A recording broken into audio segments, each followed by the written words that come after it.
Halo, Assalamualaikum warahmatullahi wabarakatuh. Berjumpa lagi dengan saya Ibu Surati di sini di channel 76 Edukasi. Pada kesempatan kali ini kita akan membahas tentang peristiwa kebangsaan masa penjajahan. Baiklah, mari kita mulai membahas peristiwa kebangsaan masa penjajahan. Salah satu peristiwa tidak menyenangkan yang dialami oleh bangsa Indonesia adalah penjajahan yang berlangsung cukup lama. Rempah-rempah begitu melimpah di bumi Indonesia. Melimpahnya rempah-rempah dapat meningkatkan kesejahteraan masyarakat Indonesia, namun rempah-rempah yang begitu melimpah juga membuat bangsa-bangsa di Eropa berusaha untuk menguasai perdagangannya. Hubungan antara cengkeh dan penjajahan yang dialami oleh bangsa Indonesia. Cengkeh memiliki banyak manfaat, diantaranya sebagai bumbu masak, juga digunakan dalam bentuk bunga utuh atau dalam bentuk bubuk. Cengkeh juga dimanfaatkan oleh bangsa Cina dan Jepang sebagai dupa. Selain itu, minyak cengkeh digunakan sebagai aromaterapi dan obat sakit gigi. Pohon cengkeh banyak manfaatnya sehingga menjadikannya bernilai ekonomis tinggi. Oleh karena itulah, cengkeh merupakan salah satu bahan rempah-rempah yang menjadi buruan bangsa-bangsa Eropa. Hal itu memicu terjadinya penjajahan di Indonesia.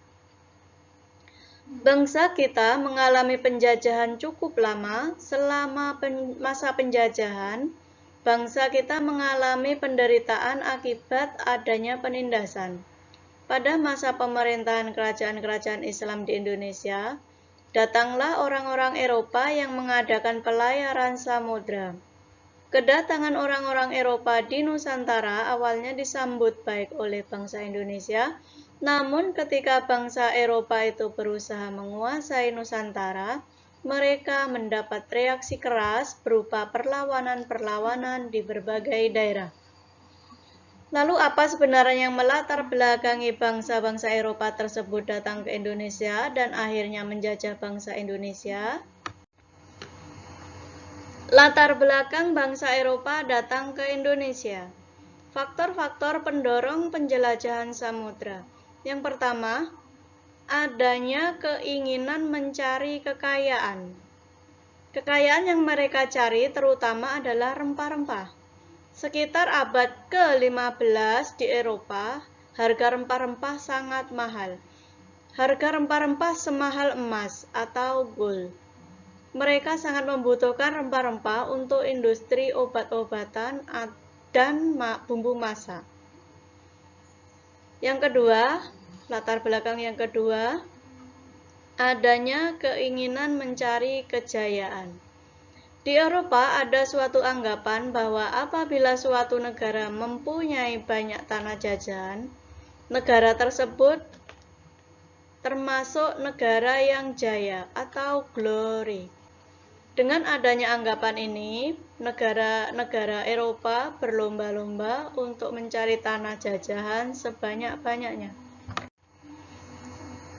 Latar belakang yang ketiga adalah adanya keinginan menyebarkan agama.